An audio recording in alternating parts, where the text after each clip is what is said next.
দাঁড়াও, লাইটটা জ্বালিয়ে নিই। তো যাই হোক, কেন বললাম, কারণ আমি নিজেই ভয় পাই ভূত বিষয়ের কোনো জিনিস, সেখানে আমি নিজের চোখে দেখেছি। এখন জানি না সেটা কতটা সত্যতা আছে বা কিছু, তবে হ্যাঁ, আত্মা মরণশীল নয়, কখনো মানে হয় না, মরণ হয় না, এটা জানি। তো যাই হোক, চলো আসল ঘটনাটা তোমাদের সাথে আমি শেয়ার করি। জানি ভিডিওটা একটু লং হবে, জেনেও আমি চাই যে তোমরাও মানে শোনো আর কি। মানে হতে পারে এটা আমরা ভাবি যে হয়তো মন্দির বলে বা কোনো জায়গায় থাকবে না, বা এমন কিছু হলো মন্দির বা মসজিদ যেখানেই হোক মানে থাকবে না, এমন কোনো মানেই নেই, যেখানে সেখানে থাকতে পারে। তো তেমনই একটা অভিজ্ঞতা আমি জানাচ্ছি। তো হচ্ছে আমরা আজ থেকে প্রায় বছর 7-8 বছর হয়ে গেছে। যাই হোক, পুরনো বাড়িতে যখন থাকতাম তখন রাত কটা, 11টা 11:30টায় খাওয়া দাওয়া শেষ করলাম, করার পর 12টা 12:30, ওই 1:30 1:45 নাগাদ ঘটনাটা।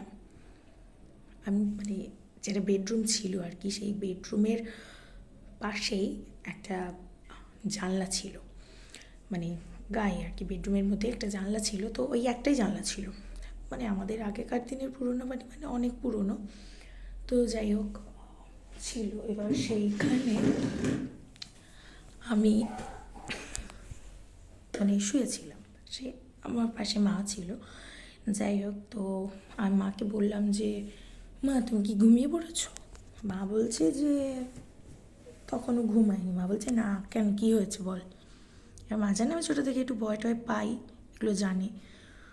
তো সেটা ভেবে বলছে তুই এখনও ঘুমাসনি, ঘুমিয়ে পড়। আমি বললাম যে হ্যাঁ ঠিক আছে ঘুমাচ্ছি।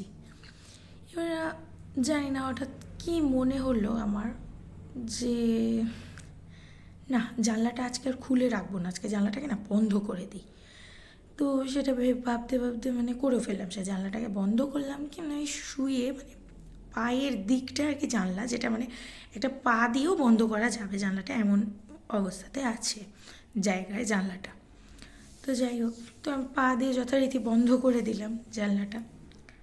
বন্ধ করে দেওয়ার পর কিছুক্ষণ পর, মানে মিনিট 10, ঘুম ঠিক আসেনি, হালকা তন্দ্রা একটা ভাব এসছে। এখন অনেকেই আমাকে বলেছে যে হয়তো ঘুম চোখে এগুলো দেখেছি, বা হয়তো আমার মনের একটা ভ্রান্ত ধারণা, কিন্তু আমার মনে হয় না, আমি সত্যি দেখেছি।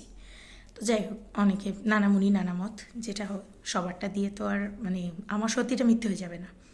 তো যাই হোক, তা তখন দেখছি যে মানে হঠাৎ করে জানলাটা, মানে যে দুটো পাল্লা থাকে, এবার পাল্লায় যেটা আগে আমরা বন্ধ করি, জানলা যে পাল্লাটা আগে আমরা বন্ধ করি সেটা আগে থেকে খোলা, আর যেটা পরে বন্ধ করি সেটা মানে সেটা হচ্ছে মানে আটকানোই আছে, আর যেটা আগে বন্ধ করি সেটা খোলা।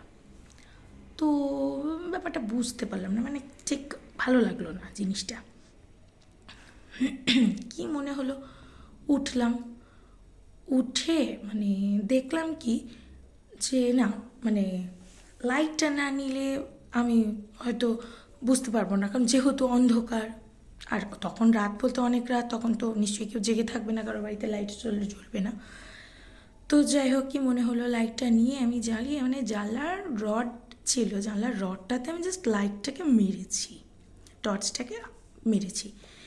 দেখছি জাস্ট ঠিক এইরকমভাবে মানে রডটাকে ধরা। এখন সবাই বলবে হয়তো কেউ চোর, সাপোজ হতেই পারে, সবাই বলবে এই কথাটা যে চোর, 100%। আমিও ভেবেছিলাম যে চোর, কিন্তু আমি কখনো যদি সম্ভব হয় তোমাদেরকে আমি দেখাবো যে ওই জানলার সংলগ্ন যে মানে যে জায়গাটা, না ওখানে কোনো সানসেট আছে, না ওখানে কোনো মই দিয়ে ওঠা যাবে। আর যদিও কেউ মই দিয়েও ওঠে, আমি ধরলাম মই দিয়ে উঠলো, তবু ওই জানলাতে হাত পাওয়া সম্ভব না, মানে এতটাই ডিস্টেন্স। এবার ওখান থেকে সেই সময়ের জন্য মানে ওঠা কোনো সম্ভবই ছিল না। একটা জাস্ট একটা সামনের দিকে টিন মতন ছিল, মাথায় ছাউনি টাইপের ছিল, তো নিশ্চয়ই কোনো মানুষ ওই টিনের ওপর ওঠে না ওইভাবে, কারণ টিন অত মজবুত হয় না, ভেঙে পড়ে যেতে পারে, সবাইরই ভয় থাকে, কোনো চোর উঠবে না ওইভাবে। যাই হোক, তো সেই দেখলাম যে মানে অ্যাটলিস্ট এবার আমি যখন মানে ওই টর্চটা মারলাম ঠিক তখন মানে, আর সেই হাতটা না আমার এখনও মনে আছে, মানে একদম সাদা ধপধপ করছে, পুরো দুধের মতো সাদা, আর মানে ফ্যাকাশে, একটা একদম ফ্যাকাশে রঙ পুরো হাতটা। যাই হোক, তো এখনও মানে স্টিল নাও এখনও আমার চোখে ভাসে জিনিসটা, চোখ বন্ধ করে, মানে এতই মানে জিনিসটা আমার মনে গেঁথে আছে। তো দেখলাম মানে এরকম, এবার আমি লাইট মারলাম যখনই মানে সঙ্গে সঙ্গে সে হাতটা পুরো মিলিয়ে গেল। এবার আমি তো খুব জোরসে মানে চেঁচিয়েছি যে মা দেখো কি। মা সঙ্গে সঙ্গে উঠলো, কোনো কিচ্ছু দেখতে পেল না, কোনো কিচ্ছু দেখতে পেল না মা। তারপর বাবাকে ডাকলাম, সবাই কেউ। এবার যদি চোর হয় একটা মানুষের পাইপে নামতেও তো সময় লাগবে, আর আমাদের ওখানে কোনো পাইপ নেই। বললাম তো আমি একদিন তোমাদেরকে আমি ঠিক দেখাবো সেই জায়গাটা, দেখলে তোমরা নিজেরাই বুঝতে পারবে যে আমি সত্যি বলছি কি মিথ্যে বলছি। যাই হোক, তো মানে নামলে যে উপর থেকে যদি কেউ মানে হঠাৎ করে লাফও দেয়, একটা তো পায়ের আওয়াজ হবে, কোনো আওয়াজ না, কিচ্ছু না, নাথিং, জিনিসটা মিলিয়ে গেল। তো মানে আজও আমি এর হিতু খুঁজে পেলাম না। তো ওই যে আছে না, অনেক সময় অনেক আমাদের বলে হাওয়া বাতাস লাগে বা কিছু, ঝাড়া মানে ঝাড়াতে আমি গিয়েছিলাম এক জায়গাতে, পাশেই আমাদের একজন মুসলিম, উনি সাহেব ভাই, উনি মানে খুব ভালো মানুষ, খুব ভালো উনি ঝাড়াতে পারেন, মানে শরীর খারাপ হলে বা কোনো রকম জল পোড়া তেল পোড়া উপরের খারাপ দৃষ্টি লাগলে নজর লাগলে উনি ঝাড়াতে পারে, খুব ভালো সুন্দর ঝাড়ায়। তো ওনার কাছে গিয়ে ঝাড়ানো হলো, জাস্ট একটু মন্ত্র পড়ে দিল, একটা ছোট্ট মাটি আমাকে দিল যে এটা তুমি একটু কপালে ঠেকাবে, ঠেকিয়ে শোবে, কিচ্ছু হবে না।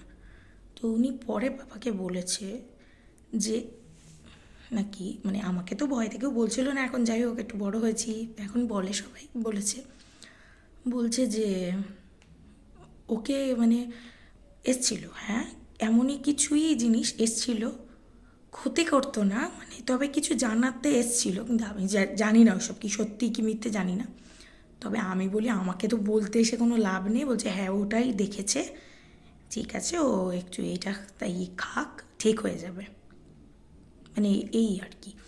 তো যাই হোক, মানে এখনও সেই জিনিসটা আমি ভুলে উঠতে পারিনি। আর সেই যে আমার একটা ভয় ধরে গেল মনে, সেখান থেকে আমি প্রচুর ভয় পাই, মানে মানে এইসব জিনিসগুলোতে আমি মানে ভীষণ বিশ্বাস করি আর ভাবি যে এটা সত্যি, একদমই বাস্তব।